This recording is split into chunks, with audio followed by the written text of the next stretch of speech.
Oui, c'est vrai que sur Internet, il n'y a pas grand-chose au niveau biographique, mais c'est peut-être parce qu'il n'y a pas grand-chose tout court.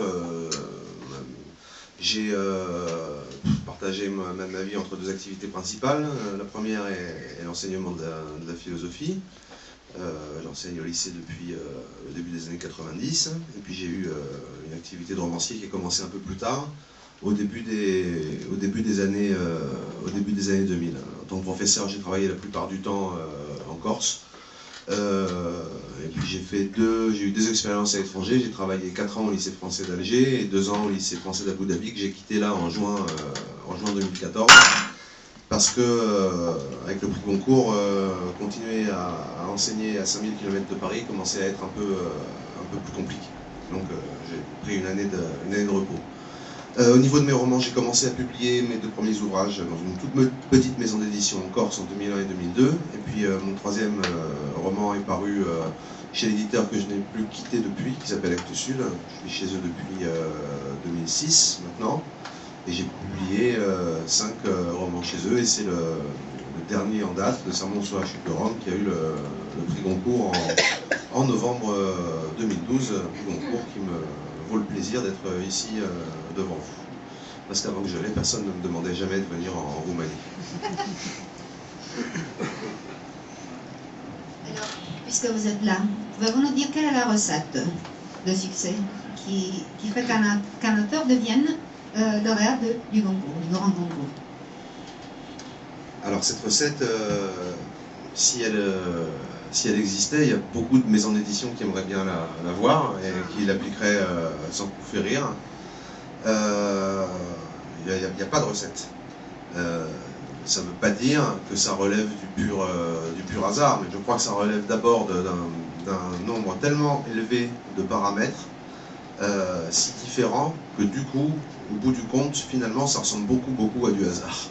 Parce qu'on ne peut pas les maîtriser, tous. Jusqu'à présent, même les éditeurs qui étaient motivés par la plus extrême vénalité n'ont jamais été capables de savoir qu'est-ce qu'il fallait écrire pour être sûr de faire un best-seller. Parfois ça marche, parfois, mais très souvent ça ne marche pas.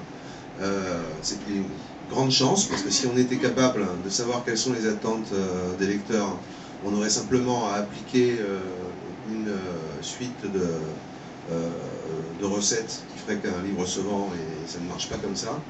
On est toujours surpris, et pour les prix c'est encore plus compliqué, parce que la vérité est que avoir un prix littéraire n'est en aucun cas un gage suffisant, c'est même pas un gage nécessaire, de qualité littéraire. Il y a beaucoup de choses qui se passent dans un prix. En France, les grands prix d'automne, dont le prix Goncourt est le plus important, c'est en novembre, ça commence.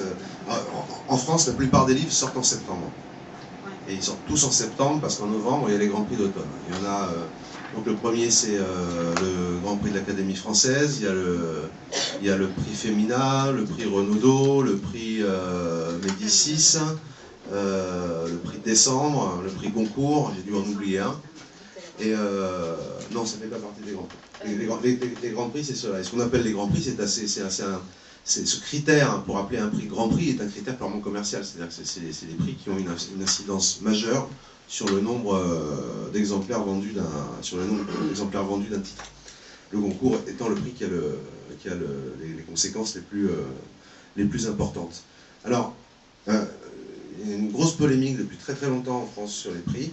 Parce que le mauvais côté, tout le monde le voit, c'est que la plupart des écrivains sortent au mois de septembre des livres.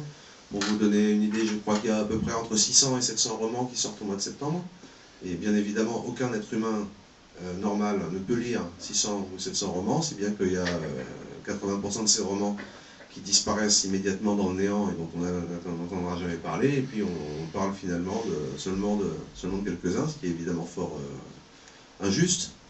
Et c'est pas parce que moi j'ai bénéficié du système que ça le rend moins injuste, il l'est.